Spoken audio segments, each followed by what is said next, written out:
Are you ready for a reboot? Welcome to the Sheila Mac Show, reality at its finest. History reminds us those hit hardest often become the change makers. This year, we've all hit crazy economic, social, and emotional rock bottoms. We all get knocked down. Something hits globally, locally, personally. It affects our health, finances, our relationships. We have to recreate a business or career. Each show, Sheila and her special guest will be sharing their reboot stories, guiding you with real solutions to upgrade and up-level emotionally, mentally, physically, spiritually, and financially. Here on NBC's KCAA Radio, Mondays at 1 and Wednesdays at 7 p.m. Pacific Time. If you're ready to pull yourself up by the bootstraps and bra straps, enjoy a listen. Here's Sheila. Show, reality at its finest. Here we have real people sharing real stories and actionable steps to help you reinvent, rebuild, and reboot your business and personal life on your terms. I'm your host, Sheila Mac, and today we have special guest John Greiser. He is a film director, and he's the American film director, cinematographer, and photographer whose work spans nearly 50 years. He's been on assignment as a photojournalist and began documenting the Hare Krishna Movement in 1970, and in the subsequent decade continued to capture the group's growth and influence in the rapidly expanding yoga and kirtan scene. He is best known for his documentary work in capturing the unique spiritual and traditional cultures of India, and in 1978 produced the award-winning documentary. Okay, I need help saying this one. Can you say this one for me, John? Vrindavan, land of Krishna. Beautiful. And now, 35 years later, his project, Hare Krishna, revisits the group, providing a behind-the-scenes insight into the founder of one of the most high-profile spiritual groups of the 20th century. And before we get started on our interview, I wanted to take a moment and share a quick preview of this incredible movie, Hare Krishna, the Mantra, the Movement, and the Swami who started it all. This movie is now available on Amazon Prime. So here we go. Take a listen or a viewing now.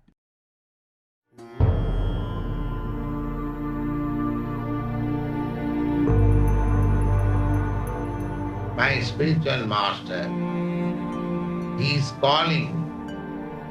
He said that he would like to go to America. I said, are you crazy? The old man, you are going to die. Someone told you the story, you wouldn't believe it. Hare Krishna, Krishna Krishna, Hare Hare. He's 70 years old, he has no money, he's starting an effort, and it turns into an international movement. Everyone is thinking, I'm American, I'm Indian, I'm European, I'm Australian, but I'm not this body. I am spirit soul. He looked like the Prime Minister of the galaxy. Prabhupada was quite unlike any teacher we'd ever known. There was no gap between what he spoke and what he lived. The Vedic scriptures gave some sort of backbone to my life. People were joining left and right. Everywhere people went, there were Hare Krishnas. Many would consider members of the Hare Krishna sect to be dangerous religious fanatics, but the Krishnas say they're simply misunderstood. People would kidnap us and try to deprogram us. The more he got attacked, the more energized he became. Prabhupada loved a good fight. He was actually bringing some kind of ray of light to the right place. Regardless of race, of religion, of nationality, we are all brothers and sisters. If I see this person, this soul, struggling just like I'm struggling in my body, I have a reason to love you. That's deep. His words carry so much power. It's a full expression of his heart that comes through.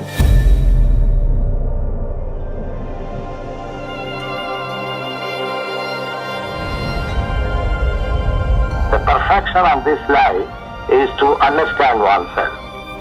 This is the beginning.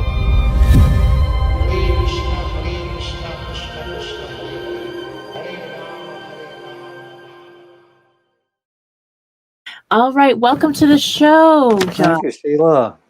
And I like to start each show off with a question, and my question is kind of based on my new best-selling book, Bootstraps and Bra Straps: The Formula to Go from Rock Bottom Back into Action in Any Situation. This last 12 months, let's say, we have globally experienced things we never expected would happen again, and they have happened in the past, it seems, if we look back in history far enough.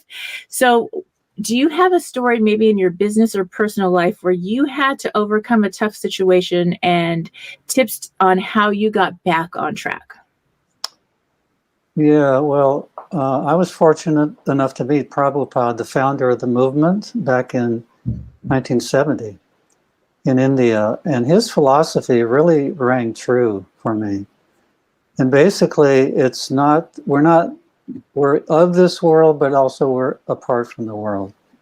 You know, there's a difference between the body and the soul. Mm-hmm. So a lot of people identify themselves with the body and the mind. But actually in the ancient wisdom tradition of India, that's not the case. So I really connected with that philosophy. It's helped me throughout my life. It's we're a bit detached, in other words, from all the stuff that goes on. Of course, I faced some, health challenges over the years, like we all do. But that philosophy that we're not these material bodies or minds has really kept me above it all. Wow, that's beautiful. And that is an important lesson. I know for myself, there was one year where I actually hired a different tax attorney, and they made a mistake, and they said that I earned a whole bunch of money, like they added zeros. and then I got this tax audit, and oh my goodness. My friend said, "Oh my gosh, if I had this audit, I would go crazy. I would just kill myself. Oh my God, I wouldn't know what to do." And I said, "You know what? I am really detached from it. I know it was a mistake, and there's I have to hide, and they will correct it. It cost me a few dollars to pay the guy to fix it, but it wasn't. I totally let it go. And yeah, that's cool. It was interesting. It wasn't that long ago. It was the time that the government closed down. So I called my CPA back, and I said, "Whatever happened with that?" Because my friend was bothering me about it. He said, "Didn't you know they can't process it because," oh my gosh, I didn't mean to find it. But anyway, they did resolve it, and it was perfectly fine. And I realized at that moment that I totally could have gone down that rabbit hole that my friend and many of the people I talked with, going into that stress and focus on something you can't change, whatever the results are. What you need to do, you take the next right actions and you let it go. Of course, you don't do nothing. I had to hire somebody to fix it and do it, the right actions, but then you let it go. Yeah. And being detached I didn't have a health issue from it. I didn't get stressed from it. I just enjoyed my life. That's really important. Yes. And the time goes by anyway. And here in this year, right now, this last 12 months year, things are going to go by anyway, whether we focus on negative news and the crazy stuff going on, or whether we are detached from it and focus on love and bringing in what we want to bring into this world. Yeah, focus on the positive. That's always the best. And I'd love to hear more about your experience and journey with all these years and studies. I know that the story, I watched the film with my daughter, and it was incredible. And I'd love to hear more about that journey and experience you had while you created this film. Yeah, the film took 4 years to make. We had a young crew in their early 20s, 3 of them, and my wife. That was the core team. So we had a mountain of material. We had archival things that we shot and photographs from the 70s, preserved all those years, and 31 hours of that. And we also had 1,800 hours of audio to go through of the founder, Prabhupada, speaking about his own life. that was very rare, actually, in those 1,800 hours. So we had to go through it all and pick out those bits of him speaking about his own life, because we felt that would be very important in the telling of the film, for him to speak his own truth. We had 20,000 still photographs to go through. So it was a mountain of material. So where do you start? You know, the structure of a film is really crucial. We made a film on his life in 1983, but that never saw a public release. This is our first public release ever. And we've released films. Our first film was in 1974. And it was on the movement, Hare Krishna People, it was called. So this is revisiting, you know, many, many years later. But anyway, it's been screened in how many countries? 38 countries, theatrically. It's got a 4.7 out of 5 on Amazon. I don't know if you know IMDb, imdb.com. Anyway, it's got a 9.2 out of 10 on that rating. So it's extremely popular. Prabhupada's story really transcends all racial and religious barriers. It's a universal, kind of a hero's journey, actually. And he was incredible. He got the inspiration to come to the West in 1922, when his spiritual master asked him to take the message of the ancient Vedic literature from India to the West. And he did that in 1965. He felt himself prepared only in 1965.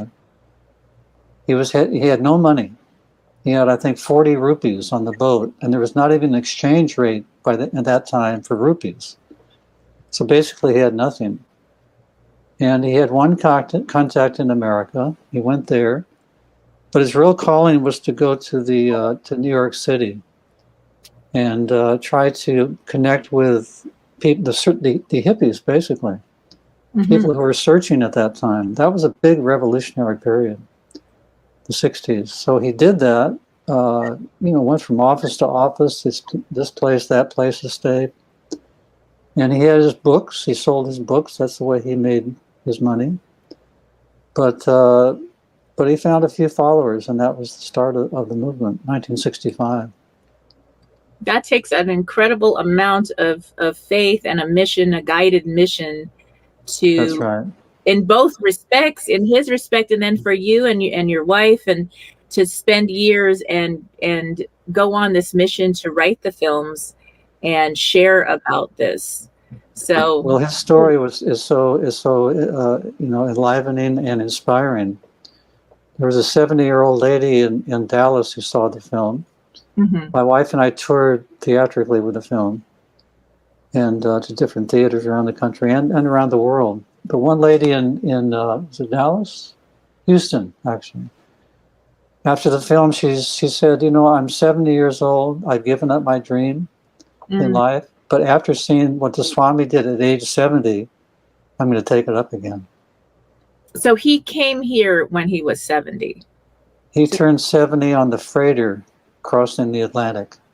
And that's the beginning of this movement here in this country, really at 70 years old. So if you're listening in right now and you're younger than 70 and you want to give up, then you have nothing to talk about.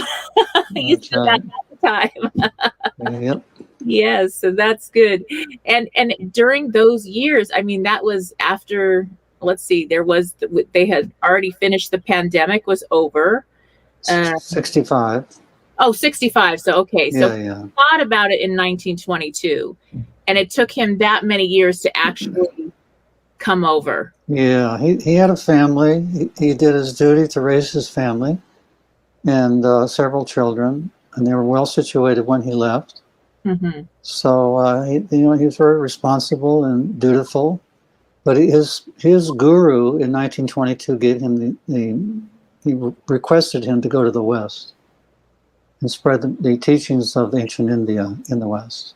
And quite a few, gurus came. Satchidananda Swami came.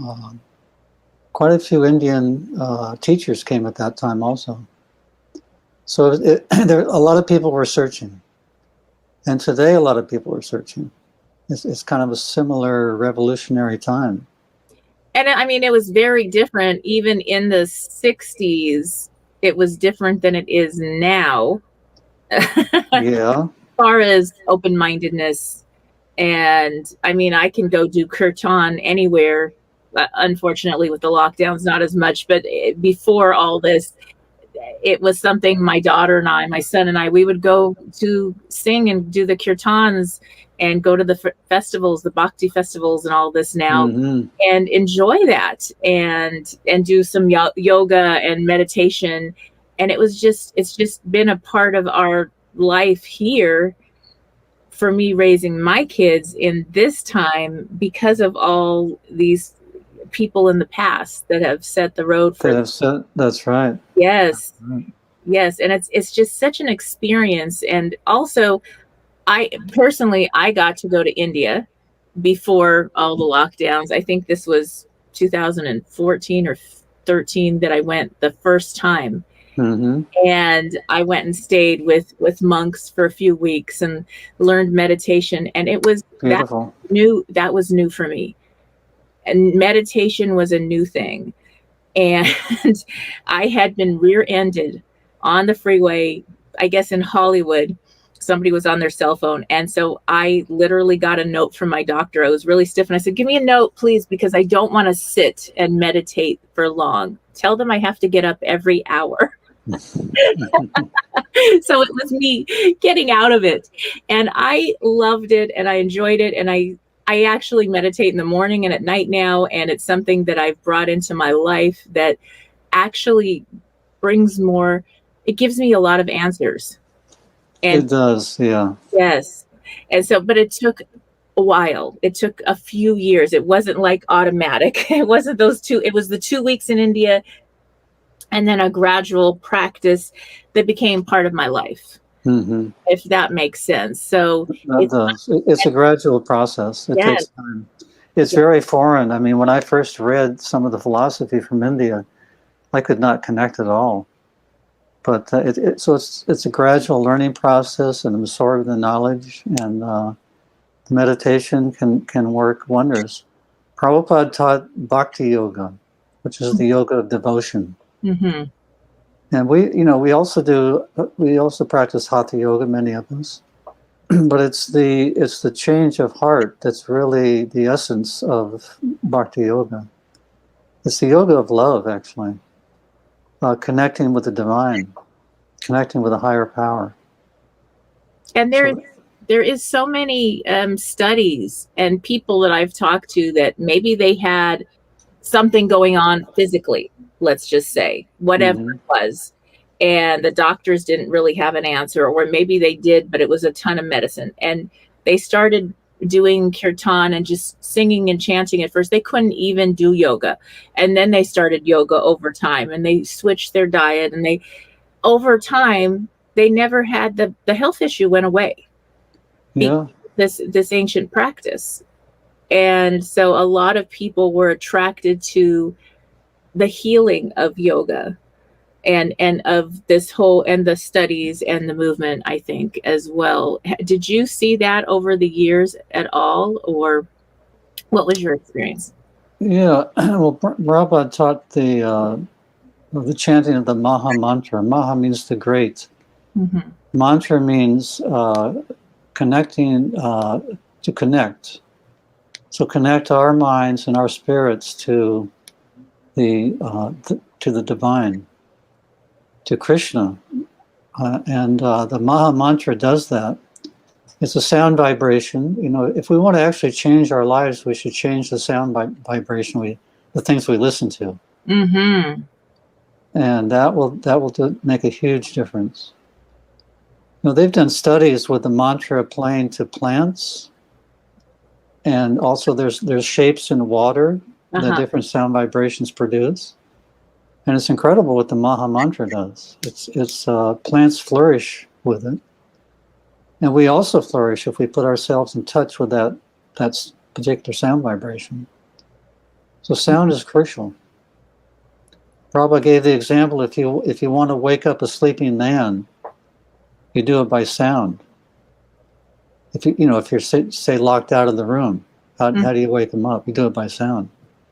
So similarly, we can also be woken up from our material consciousness by spiritual sound vibration.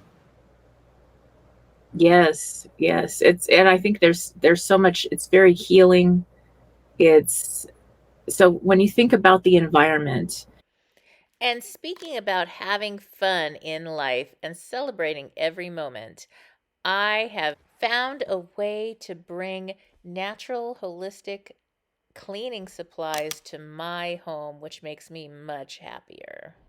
And speaking of my home, I have a new product that's making my home toxin free. And I'd like to give a special thank you and shout out to this episode's sponsor, Simply Earth. Before Simply Earth's essential oil recipe box, I had no idea how to actually use essential oils. I invested all this time and money into oils, and then I end up not using them. So the solution came when I found Simply Earth Essential Oil Recipe Box, which helps me gain confidence and clarity in using essential oils to help make my home toxin free. First of all, I received the recipe box with 4 pure essential oils, 6 recipe cards, and extras. Then I learned to use the essential oils while making the recipes created by certified aromatherapists. I saved money and I got to detoxify my home and life. Now, this company, what I really love about Simply Earth is that this company also changes the world, since Simply Earth gives 13% of all profits to end human trafficking around the world. The best part, the oils don't break my budget. Simply Earth's essential oils are affordable, so they are actually also 100% pure. Yes, even though they are affordable. They are actually, all of their essential oil recipes are tried and tested by in-house certified aromatherapists. The logic is that these essential oils alone would cost me over $100 from other companies, but with the Simply Earth Essential Oil Recipe Box, you get 4 pure oils, 6 recipes, and extra ingredients for only $39. And when you subscribe, you get a free big bonus box with even more natural goodies. Using oils to support your wellness does not have to be overwhelming. Have fun making your home toxin-free with Simply Earth's Essential Oil Recipe Box. Plus, get a free 80 milliliter essential oil diffuser when you subscribe using the URL simplyearth.com/Sheila. That's simplyearth.com/SHEILA. For those listening in, our environments matter. Even the music we listen to, the words we say, whether you're working, if you're on Zoom calls with coworkers, where you're home with your children right now, homeschooling, whatever's going on, how the energy that you bring, who you're being and all you're doing is going to make a big difference in how, especially for young people, it's kind of a scary time right now. If turn the news off. If you need to watch news, watch it away from the children. And if you need to explain whatever you want to explain it to them at their safe level, however you want to do that, so they understand whatever at their level, but they don't need to see the images or it's really scary for little children or even young adults right now. So the negative makes the news. Generally, the shocking stuff going on, and we don't really need a lot of that in our lives. No, and it goes back to the detachment that we started this conversation with. Detachment. That's really important. How can we detach? So for those listening in, do you have some suggestions to help people that maybe are trying to learn how to do this detachment and they haven't done it very well or haven't really done it before, and this is kind of new for them? How can they start to? Well, I would suggest Prabhupada's formula, and that's chanting mantras. ancient Sanskrit mantras that are proven to be effective. There's a whole line of yogis and sadhus and swamis in India who have used this mantra. And the Maha Mantra is the Hare Krishna mantra. There's 3 words: Hare, Krishna, and Rama. So it's Hare Krishna, Krishna Krishna, Hare Hare, Hare Rama, Rama Rama, Hare Hare. So it's a 16-word mantra. And actually the yogis, they chant on beads. In fact, I have some beads somewhere, maybe not. No, they're somewhere else. It's a string of 108 beads. And each mantra is on 1 bead. You chant on 1 bead. And so that takes about 10 minutes for 1 round. So if you can do that for 10 minutes a day, I think you'll see the results. So then maybe if you're going to a negative thought or a worry thought, let's say, you would then switch to a mantra, that mantra or a mantra of your choice, and that can help you to kind of redirect your mind or focus away from that situation that you can't change. That's right. And we should put our attention on the things that we can do something about. Otherwise, it's not going to help to get that information. Yes, we should be informed generally what's going on. Right. Not that we're completely out of it, but really choose to what we listen to and what we look at. Another mantra is Om, O-M. I mean, I think pretty much everyone's heard of that. Yes. Very peaceful. Om. Om. So anyway, there's many mantras out there, but I would recommend those 2. Now, I remember I first learned about this kirtan in a yoga studio in Northern California. And before and I'm like, okay, health and fitness, we're going to do yoga. I'm like totally, this is like, I was like, I'm going to get into shape. Yes. Power yoga. And I go in there and it was like 15 minutes of chanting before we did the yoga practice. And then we did chanting after, and then we did this breathing exercise after that. And it changed from a yoga to like this sacred experience. Wonderful. And it was so peaceful and healing. And it was just, I loved it. You're hooked. Yes. I still know the lady that owned the studio. It's closed now, but one day she'll probably be on the show. But it was just such a switch. And I was like, I need to find, where's the kirtan? New Year's Eve parties in Los Angeles, I would find the kirtan parties. And we would go, and my kids would show up with me, and I'd have a group of 20 friends, and we'd all go, and we wouldn't be getting into trouble, but we would be, bringing in the new year in a really healthy way. Fantastic. Yes. And it Wonderful. made all the difference. So there's little switches that we can make that really help so much. Yes. Wonderful to hear. And so I'd love to hear now on this experience that you had. So you were lucky enough to have a personal relationship with the leader of this movement. How did that affect your life and change from before you met him? And was there a change that took place in your life? Yeah, I was doing a photo assignment for Asia magazine in the summer of 1970, and I was asked to cover the Hare Krishna temple in New York, in Brooklyn. So I went there, and they took me in front of the altar with the murtis, the deities of Radha and Krishna. And I just kind of had a feeling that this was meant for me. I had a very strong attraction. And we understand that from probably last life experience. Prabhupada believed in reincarnation, and I also do. There's many studies on the validity of reincarnation that basically that our soul is eternal.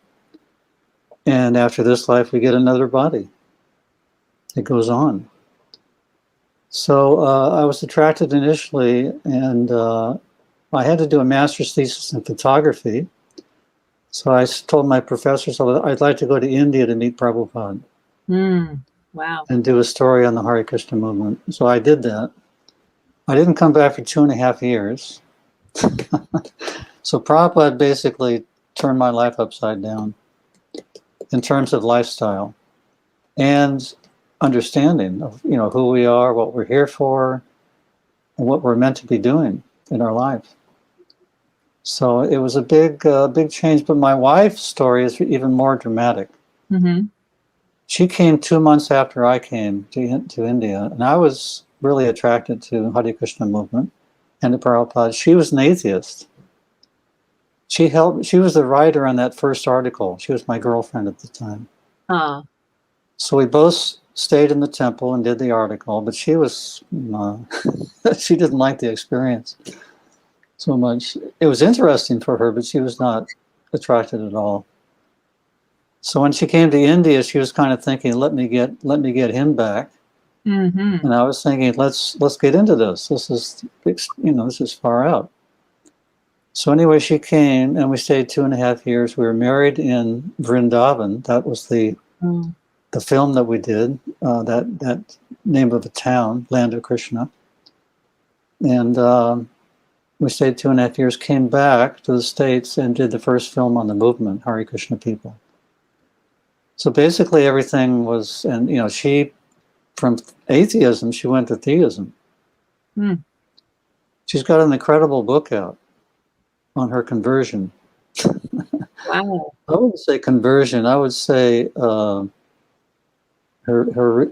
transformation. Mm-hmm.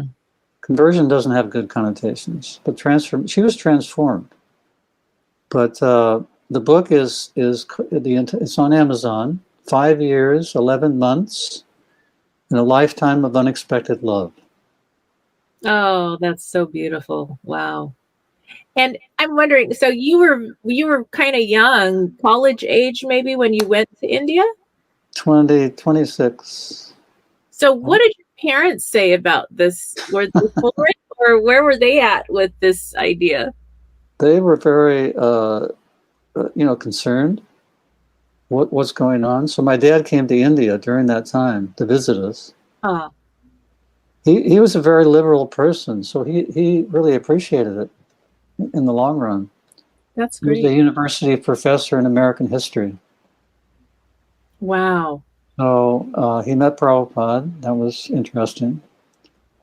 And so yeah, many parents were alarmed by people joining. But eventually, if they saw it, they saw the improvement in the lives of their kids generally. In fact, pretty much across the board. Giving up intoxication, no cigarettes, no alcohol, no drugs. It was a big improvement. Yes, that is a big improvement, especially during the 60s. The 60s, yeah. Free love also. Yes, and and now there's so many young adults that are choosing alternative lifestyles and health and wellness and doing this kind of healthy, meditation and spirituality versus getting into drugs and alcohol and this and that. And we lose, I think it's the studies say 70,000 young adults we lose a year to overdose. That's incredible. And so to be able to find alternatives that are healthy and friends that could say, hey, you know what? No, let's go do the kirtan and let's find a natural high, a connection to spirituality, and bring more love and light into this world and don't need all that stuff. There's a different way. It's wonderful for you to hear that. Yes. Fantastic. So that's the switch. And I know that it really has made a difference even for us. You hear during the holidays, how many times people get into trouble or they're fighting and this and that. And I'm like, no, let's go chant and sing together. We don't need to do all these other crazy things. Let's go have fun and bring in the new year. And we've done that every year now. This last year we had to do it over the internet for the first time, and we did that with a big group, and it wasn't the same, but it was still, we were so grateful to have that connection, and that community is like an extension of our family. Fantastic. Yes. So that does make a difference for all of us, and it helps. I love that. I mean, you believe this reincarnation, and then you have this dad that is so open-minded. Like, yeah, I'm going to fly to India, and I kind of like this. So that's interesting. And some of us, our parents... Actually, yeah, I'm sorry. Actually, my dad smuggled in a Super 8 camera, a movie camera, because I didn't have a movie camera at the time. So some of the films in the Hare Krishna movie are from that time. Wow. Thanks to my dad. That is great. Yeah. So isn't that interesting? Some of us, I mean, I don't know what is the belief in the Hare Krishna movement on the reincarnation, and do we choose our family and our ups and downs, our situations as part of our teachings or our learnings? Can you give a little bit of insight into Yeah. Really depending on how we live our life, we're going to think about that at the time of death. Whatever we think about at the time of death, we're going to take on a body to fulfill those desires. That's something to think about. Yeah, whatever we're meditating on or thinking about the time of death. There's some movies I've seen. At the final time of death, the person's life flashes in pictures. Yes. In front of them. I think everyone's seen that. So we meditate on our entire life, and we get a body to fulfill those unfulfilled desires. So if it's whether we want to, and we can go into some graphic detail, but there's many species of life that we can enter into. Not only human form, but below, different lower species of life, also including down to the cellular level. Viruses, bacteria, they're all alive. Wow. Well, that's an interesting thought. The virus. Now, who came back as this? That's really low in the scale. What were they? What are they needing to express? I don't know. Yeah, that would be interesting to figure out. But I think there's something. If you look at every single culture around the world, any religion, you see people that have crossed over, and they always have these same experiences as they're preparing to cross over, where they're talking to somebody else, or they see their loved ones, or they're preparing. There's something else beyond this, and there's so much science behind the spirituality, the science and spirituality, and how we change how we're being in our world today can help change the world and the energy, like the vibrational energy of what's going on. So let's have a watch party. Let's all watch Hare Krishna. Let's download it this weekend and share about it. I'd love to have people comment on it or call in about it.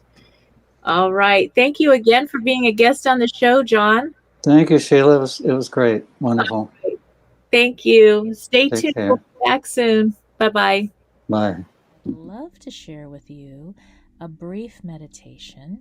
This is a free meditation for when you are getting ready to reboot your life. This is a great way to get grounded first before you start doing all the other work, to just take a moment and get grounded. So here we go. Welcome to the Boots Meditation. I'm Sheila Mack, your guide. If you are driving, pull over to a safe space or just listen and do the breathing, and then later commit to going back and re-listening to this meditation when you have time to truly go into a deep healing meditation. So begin, if possible, by sitting on the ground, on a mat, or on a pillow, sitting up straight and tall. Take 3 slow, deep breaths in through your nose and out through your mouth.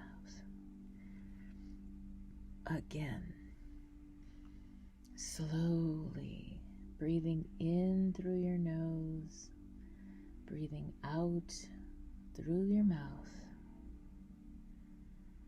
And one more time, breathing in gratitude through your nose, breathing out all the cares of the world in through your nose and out through your mouth. Now slowly raise your hands to your sides and then overhead while closing your eyes and continuing to completely let go of anything that's no longer serving you. Breathing in peace, breathing out anything you no longer need. Raise your hands and stay connected to your breath as you're slowly breathing in and out. And now, as your hands are raised to the sky, give thanks. Give thanks to your hands, to the sky. Give thanks to the clouds and the loving light energy of the sun. And next, as you continue to slowly breathe in and out, pull your hands slowly down to the ground, bringing the love and light energy from the heavens to you, and then let your hands softly embrace the ground. Breathing in and out. Thank your source, thank God, Creator, and your dear Mother Earth. Ask for the grounding you may need to start rebuilding, reinventing, and rebooting your business and life, this time guided and completely on your terms, coming from a peaceful space and place of groundedness. Continue feeling the ground beneath you, breathing in sunlight, breathing out love. And next, continue your breathing, and now you're going to breathe in through your nose and out through your nose, breathing at your own pace. Make a gentle turn with your arms outstretched a little bit less than shoulder height, and slowly turn safely to your right side. And as you're doing this, continuing your breathing at your own pace, in and out. Gratitude in, love and light out. Send gratitude for all the small right actions that you are choosing now, and each right action that you are going to take moving forward as you turn toward your right.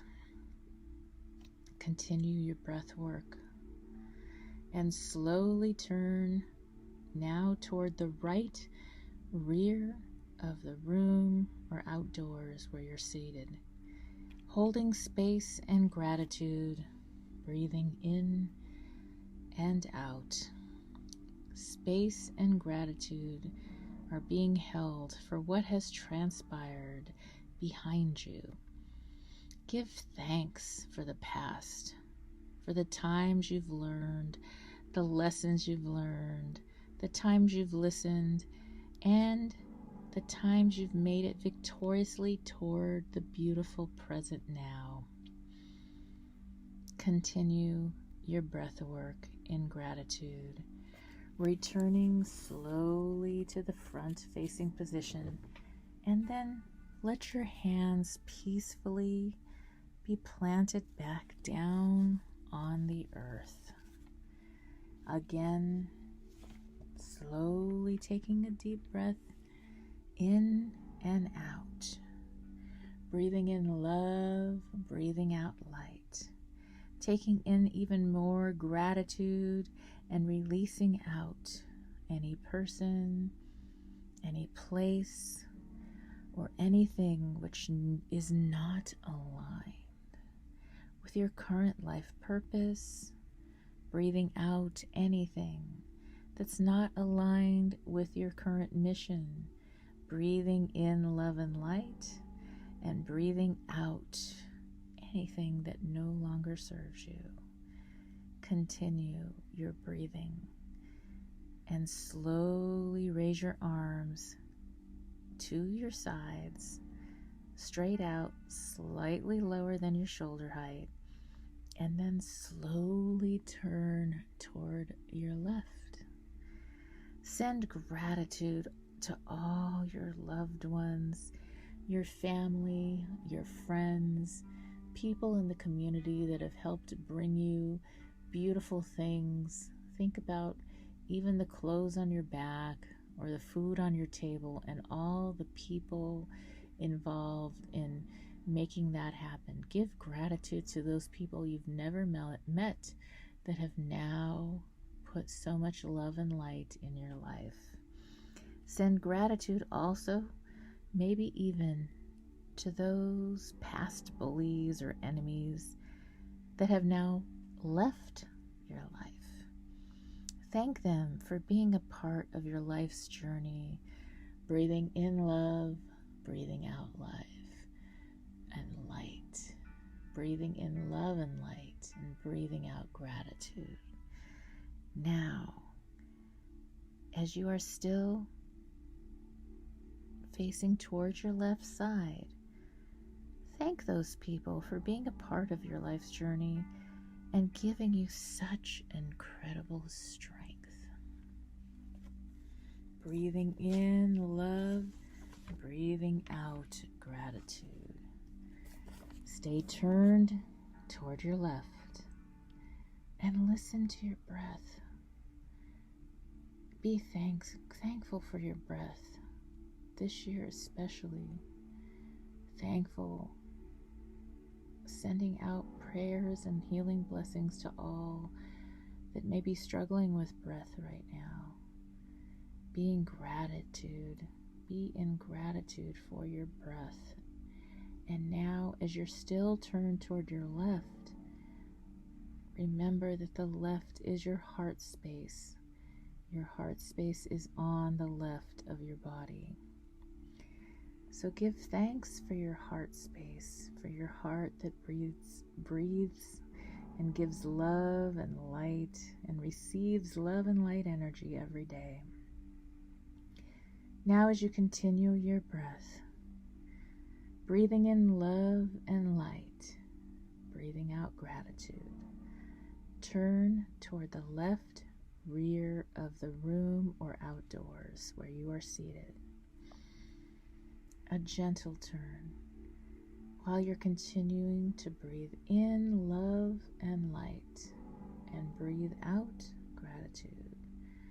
Breathing in gratitude, breathing out forgiveness. Forgive any person, place, or thing that needs to be released. Send them love and a prayer or blessing for healing. Surely anyone that harms another comes from a very hurt space.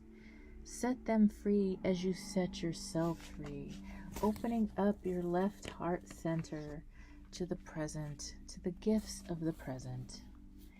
Now turn slowly back toward the center, hands slowly floating down to the ground as you continue to breathe in love and light, breathing out gratitude, feeling the earth beneath you holding you. Decide in all you are called to do as you rebuild and recreate your life guided and on your terms, that you will be in a state of blissful beingness. Keep this mantra: in all I am doing, it is who I am being. And every day I will breathe in love and light. I will breathe out gratitude. Now slowly raise your hands to your heart center, to the prayer position, and say this very simple 2-word prayer mantra: thank you. Thank yourself for showing up every day, for getting you through the ups and downs on your life's journey. Thank your loved ones, family, friend, the earth, source, love and light. Give thanks, saying thank you as a simple prayer mantra as you continue to peacefully breathe in love and light and breathe out gratitude. And you are now ready to slowly open your eyes, slowly, still on the heart, still thinking of this heart center and how you can give love and kindness to all that need extra love and kindness this year, including yourself. Now you're in a beautiful, blissful, grounded space, and you're ready to apply the Boots formula to your life from a calm and solidly grounded space. I'd like to invite you to take my free Introduction to the Boots Formula course. This is a great way to continue past your meditation, where you're going to use this formula as a tool and a guide to help you reinvent, rebuild, and redesign your life, guided and on your terms. You may get the free course, Introduction to the Boots Formula, at www.sheilamac.com. Thank you for listening. I wish you life, love, laughter, and light. Namaste.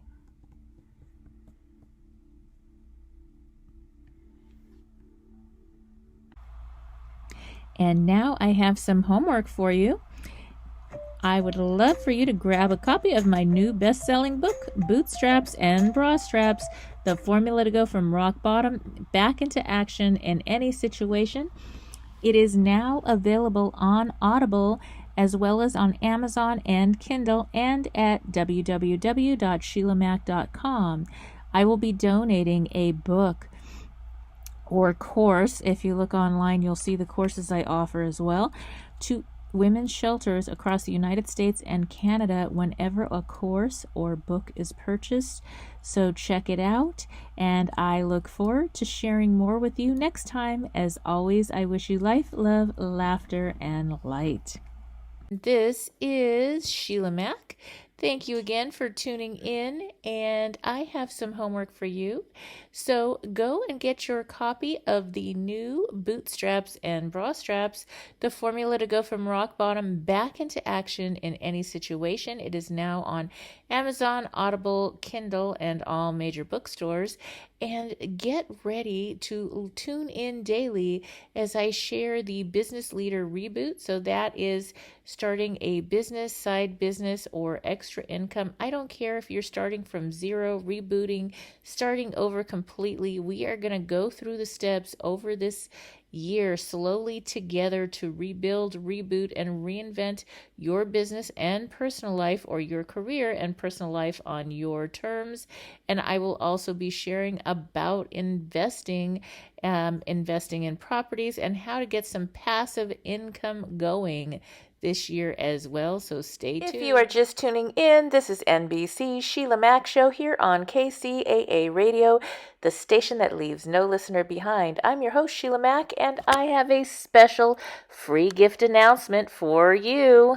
That's right. Get a free introduction to the Boots formula and meditation by joining our email list for business leaders, busy moms, and rock stars like you.